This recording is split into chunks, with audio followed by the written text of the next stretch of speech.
તો આ તરફ અમદાવાદના વાતાવરણમાં પણ પલટો જોવા મળી રહ્યો છે। કમોસમી વરસાદની આગાહી કરાઈ છે તે પ્રમાણે હવે અમદાવાદના વાતાવરણમાં પણ હાલ પલટો જોવા મળી રહ્યો છે।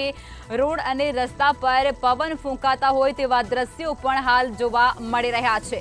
ભર ઉનાળે ધૂળની ડમરીઓ બાદ અનેક વિસ્તારોમાં વરસાદ વરસવાનું પણ શરૂ થઈ ચૂક્યું છે। તો અમદાવાદના અનેક વિસ્તારોમાં ભારે પવન ફૂંકાયા હોવાના દ્રશ્યો સામે આવ્યા છે। શેલા, બોપલ અને નારણપુર સહિતના વિસ્તારોની અંદર ધૂળની ડમરીઓ દેખાય છે। આ તરફ નવરંગપુરા વિસ્તારમાં પણ ધૂળની ડમરીઓ જોવા મળી છે। ભારે પવન ફૂંકાતા જ વાહન ચાલકોને પણ હાલાકી થઈ રહી છે। રોડ અને રસ્તા પર પવન ફૂંકા રહ્યા છે, જેથી રાહદારીઓને પણ હાલાકીનો સામનો કરવાનો વારો આવ્યો છે। ભર ઉનાળે ધૂળની ડમરી બાદ અનેક વિસ્તારોમાં વરસાદ વરસવાનો પણ શરૂ થયો છે। અમદાવાદના અનેક વિસ્તારોમાં ભારે પવન ફૂંકાઈ રહ્યો છે। જે પ્રમાણે હવામાન વિભાગ દ્વારા આગાહી કરાય તે પ્રમાણે જ અમદાવાદના શેલા, બોપલ, નારણપુરા સહિતના નવરંગપુરા વિસ્તારોમાં પણ ધૂળની ડમરીઓ જોવા મળી રહી છે। તો અમદાવાદના વાતાવરણમાં પણ પલટો આવ્યો છે। અનેક વિસ્તારોની અંદર ધૂળની ડમરીઓ ઉડતી જોવા મળી છે। રોડ અને રસ્તા પર પવન ફૂંકાતા દ્રશ્યો પણ સામે આવ્યા છે। ત્યારે ભર ઉનાળે ધૂળની ડમરીઓ ઉડ્યા બાદ અનેક વિસ્તારોમાં વરસાદની પણ શરૂઆત થઈ છે। અમદાવાદના અનેક વિસ્તારોમાં ભારે પવન ફૂંકાયો।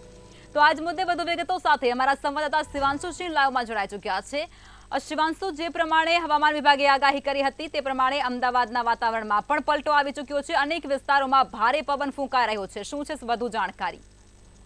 ચોક્કસ વાત કરવામાં આવે તો કહી શકાય કે અમદાવાદ સહિત ગુજરાત રાજ્યના તમામ જિલ્લાઓમાં જે છે હવે વાતાવરણમાં પલટો જોવા મળી રહ્યો છે। જે રીતે હવામાન વિભાગ દ્વારા આગાહી કરવામાં આવી હતી તે હવામાન વિભાગ દ્વારા આગાહી પછી હવે જે વાતાવરણ છે જોવા મળી રહ્યું છે। વાત કરવામાં આવે તો હવામાન વિભાગ દ્વારા જે છે 13 તારીખથી 15 તારીખ સુધી જે છે વરસાદનો માહોલની જે છે તે આગાહી કરવામાં આવી છે અને કમોસમી વરસાદની જે છે આગાહી કર્યા પછી ત્યારે તે જ માહોલ જે છે અમદાવાદમાં જોવા મળી રહ્યો છે। આપને દ્રશ્યોના માધ્યમથી આપણે બતાવવા માંગીશું કે જે રીતે હાલ જે માહોલ છે માહોલ એકદમથી બદલાઈ ગયો છે, કારણ કે વાતાવરણ છે બદલાઈ ગયો છે। તે આપ જોઈ શકો છો જે રીતે અમદાવાદ શહેરના અનેકો વિસ્તારોમાં જે છે માહોલ બદલાઈ ચૂક્યો છે।